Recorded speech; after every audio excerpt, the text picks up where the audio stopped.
Friends, welcome back our channel. आप सभी का आपके अपने चैनल पर स्वागत है। और आज हम बात करने वाले हैं कंप्यूटर साइंस वाले बच्चों के बारे में। बहुत सारी चीज़ों को डिस्कस करेंगे, बहुत सारे एरियाज को डिस्कस करेंगे ताकि आप लोगों को भी समझ में आ सके कि क्या चीज़ें चल रही हैं। ठीक है।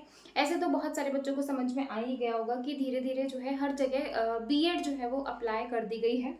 और बीएड के साथ जो है बीएड के साथ सीटेट भी मैंडेटरी कर दिया गया है एनवीएस के अंदर। ठीक है। अब हम बहुत सारी चीज़ों को डिस्कस करेंगे। अभी जस्ट रिसेंट में मैंने एक वीडियो डाली जो कि एनवीएस पुणे में वैकेंसी आई थी। इससे पहले भी वैकेंसी आई थी, शायद फिल नहीं होने की वजह से फिर से उन्होंने पोर्टल ओपन किया है। कॉन्ट्रैक्चुअल बेस की ये भर्ती थी। ठीक है। उसमें आपकी ये भर्ती थी टीजीटी कंप्यूटर साइंस की। अब टीजीटी कंप्यूटर साइंस के लिए वैसे तो इन्होंने ग्रेजुएशन मांग ली, यानी कि BCA, BTech, BSc plus BEd plus CTET. समझ रहे हो? बीसीए, बीएससी, बीटेक, बीटेक आपका सीएससी आईटी, ठीक है। उसके बाद प्लस बीएड और प्लस सीटेट, ये तीनों चीजें आपकी मैंडेटरी होनी चाहिए। लेकिन उसी नोटिफिकेशन में मैंने आज देखा, जब लास्ट टाइम आया तो ये चीजें थी, उसी नोटिफिकेशन में आज चीजें अलग दिखी। क्या दिखी? कि भाई यहाँ पर एक सेक्शन और था और का,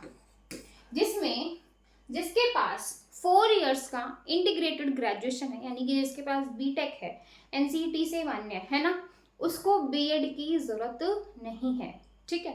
प्लस सीटेट जो है, जो रेगुलर स्टूडेंट्स, मतलब जो रेगुलर, क्योंकि ये वैकेंसी कॉन्ट्रैक्चुअल बेस की है, तो भाई इसमें जो है विदाउट सीटेट भी आप अप्लाई कर सकते हो। तो सोचने वाली बात है कि भाई पुणे रीजन में इनको जो है टीजीटी कंप्यूटर साइंस के टीचर्स नहीं मिले, क्योंकि इतना सारा क्राइटेरिया, क्योंकि बच्चों के माइंड में है कि बीएड कंप्यूटर साइंस से नहीं होती है, तो भाई उनको ये नहीं है कि भाई आगे आगे इस तरीके से चीज़ें हो जाएंगी।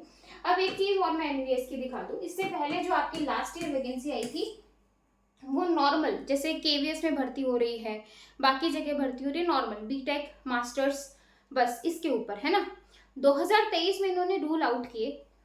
टीजीटी के अलग थे और पीजीटी के अलग थे। मैं यहाँ पर आपको ये सिनेरियो इसलिए समझा रही हूँ कि हो सकता है कि अभी जो अपकमिंग केवीएस की वैकेंसी है आपको वहां पर भी चेंजेस देखने को मिले, ताकि आप बोल सको कि एकदम से चेंजेस आप नहीं कर सकते हो, है ना। क्योंकि बच्चों को सोचने का टाइम दो, बच्चों को चीज़ों को करने का टाइम दो। अब हर कोई बोलेगा टीचर बनना चाह रहे हो तो बीएड तो करनी पड़ेगी, बिल्कुल करनी पड़ेगी। लेकिन जैसे बाकी सब्जेक्ट्स में हर स्टेट में जगह जगह बीएड होती है, वैसे ही कंप्यूटर साइंस में हर स्टेट में कंप्यूटर साइंस सब्जेक्ट से भी बीएड होनी चाहिए। अब जो है ये जो आते हैं, बीसीए हो गया, एमसीए हो गया, बीटेक हो गया, ये प्रोफेशनल डिग्री में आते हैं, है ना। कि भाई इसमें जो है फिर दूसरा सब्जेक्ट, जब आप हर साल एक ही चीज़ पढ़ रहे हो तो फिर दूसरे सब्जेक्ट की दिक्कत है ना। बहुत सारी चीज़ें हैं जो दिक्कत से भरी हुई हैं, है ना। प्रोफेशनल चीज़ें हैं, ये है वो है, लेकिन फिर भी आप ये चीज़ें ला रहे हो, कोई दिक्कत नहीं है। लेकिन बच्चों को आप टाइम तो दो करने का।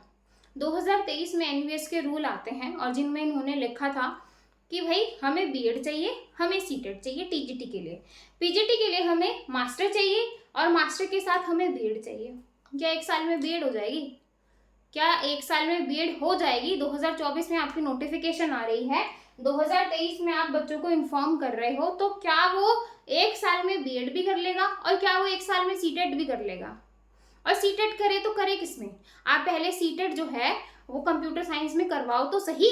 अब जो बाकी जो अदर सब्जेक्ट्स के बच्चे हैं, जो अदर सब्जेक्ट के बच्चे हैं, वो फटाक से बोल देंगे, एक सेकेंड लगेगी, अरे जब टीचर बनने जा रहे हो तो सीटेट भी होगा, आपका बीएड भी होगा, ये भी होगा। अरे तो बिल्कुल होगा, कोई बच्चा मना नहीं कर रहा। लेकिन वो चीज़ें जैसे बाकी सब्जेक्ट्स में जगह जगह फैसिलिटी है, मतलब सारी चीज़ें हर चीज़ में अवेलेबिलिटी है, वैसे ही कंप्यूटर साइंस में आप ये चीज़ें करवाओ तो सही। फिर बच्चे को भी माइंड सेट हो जाएगा कि भाई मुझे टीचर बनना है तो पहले ये करूँगा, उसके बाद ये चीज़ें रहेंगी, है ना।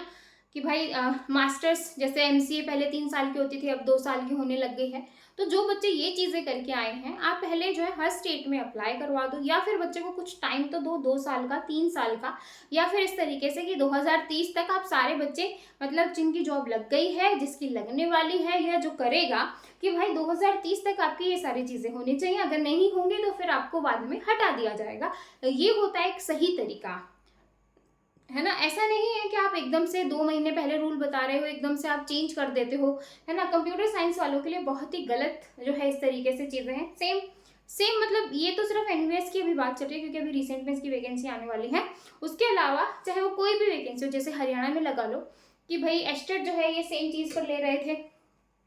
यहाँ पर सिर्फ और सिर्फ कंप्यूटर साइंस वालों के साथ जो बुरा हो रहा है उसके ऊपर बात हो रही है कि भाई अगर मैं हरियाणा स्टेट का लूँ तो हरियाणा स्टेट में जैसे एस्टेट हो रहा है, एस्टेट लेवल 3 का, आप जिस क्वालिफिकेशन पर एस्टेट ले रहे हो एकदम से कोई आता है केस कर देता और आप अपना स्टैंड नहीं ले पाते, तो ये रूल किसने सेट किए हैं?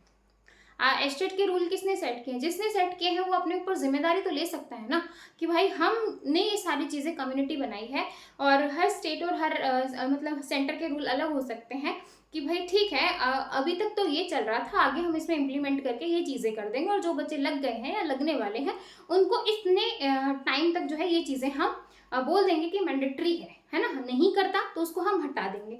ये होता है एक सही तरीका। ऐसा नहीं है कि जो बच्चा 4-4 5-5 साल से तैयारी कर रहा है और आप एकदम से आके बोलो कि भाई तू एग्जाम देने लायक नहीं है। ये चीज़ें बहुत गलत है।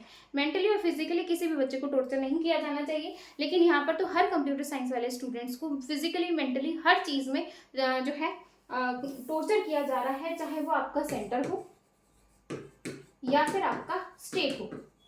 ठीक है, तो भाई कुछ चीज़ें जो है, कुछ समय जो है वो कंप्यूटर साइंस वाले स्टूडेंट्स को भी दिया जाना चाहिए ताकि वो उनको एक पर्टिकुलर समय मिले और उस समय में वो अपनी सारी क्वालिफिकेशन पूरी कर सके। क्योंकि पहले ये चीज़ नहीं होती थी, पहले ये चीज़ नहीं होती थी तो या तो आपको एक स्टेटमेंट लिख देनी चाहिए था कि इतने टाइम तक आपको ये चीज़ें करनी है ताकि बच्चे का माइंडसेट हो। एकदम से आप अप्लाई करके बच्चे की गर्दन पे जो है तलवार मत लटकाओ, क्योंकि फिर बच्चा सोच रहा है कि मैं किसके लिए एलिजिबल हूँ, मैं क्या कर सकता हूँ, मैं क्या नहीं कर सकती हूँ। तो ये चीज़ें बहुत ही गलत है भाई। जिन बच्चों ने बीएड कर रखी है बहुत अच्छा है, जिन बच्चों का सीटेट है बहुत ही अच्छा है, लेकिन जिनका नहीं है उनकी भी कोई गलती नहीं है क्योंकि पहले ये चीज़ नहीं है। पहले आप इन सारी चीज़ों को अप्लाई तो करवाओ, तभी तो बच्चा जो है वो इन चीज़ों को कर पाएगा। ठीक है, तो सीटेट करो। सीटेट जो है वो किस में करेगा? कंप्यूटर साइंस में होता नहीं। आप पहले सीटेट में कंप्यूटर साइंस लाओ तो सही, तभी तो आप इतने बड़े बड़े डिसीजन इतने बड़े बड़े लेवल पर हो जाते हैं, लेकिन चीज़ों में इम्प्लीमेंट करने की जो है इनकी हिम्मत नहीं है। सेम अगर मैं DSSB की बात करूँ, DSSB में आप देखोगे लास्ट टाइम एक पीजीटी की वैकेंसी आई थी। आपको जान के हैरानी होगी कि बाकी जितनी भी पीजीटी की पोस्ट थी, मैंने आपको दिखाया था, बताया था, बाकी जितनी भी पीजीटी की पोस्ट थी सब में जो एज क्राइटेरिया था, जितनी भी पीजीटी की पोस्ट थी सब में एज क्राइटेरिया 36 था। लेकिन पीजीटी कंप्यूटर साइंस की मैं बात करूं, ये एज क्राइटेरिया 36 से होके 32 हो गया। क्यों भाई? क्या पीजीटी कंप्यूटर साइंस वालों के लिए पीजी डिग्री 1 साल में मिल जाती है? बाकी सब्जेक्ट में 2 साल की डिग्री है, कंप्यूटर साइंस में 3 साल, अभी 2 साल हुए हैं। ठीक है, पहले 3 साल की होती थी। तो भाई ऐसा क्यों? अगर जो बच्चा बीटेक कर रहा है 4-4.5 साल के, उसके बाद वो 2 साल के एमटेक कर रहा है, तो क्या उसके लिए छोटा टाइम पीरियड है? तो उसके लिए यहाँ पर एज लिमिट 32 क्यों है और यहाँ पर 36 क्यों है? सिर्फ पीजीटी कंप्यूटर साइंस के लिए एज लिमिट 32 थी। इतने कम बच्चे होते हैं, आवाज नहीं उठा पाते हैं, लेकिन ये चीजें गलत है। सरकार क्या समझ में नहीं आ रहा है, क्या कर रही है, या कंप्यूटर साइंस वालों के साथ ऐसा ट्रीटमेंट क्यों हो रहा है, कंप्यूटर साइंस को ऐसे इस तरीके से क्यों ट्रीट किया जा रहा है, मुझे ये चीज़ें नहीं समझ में आ रही हैं।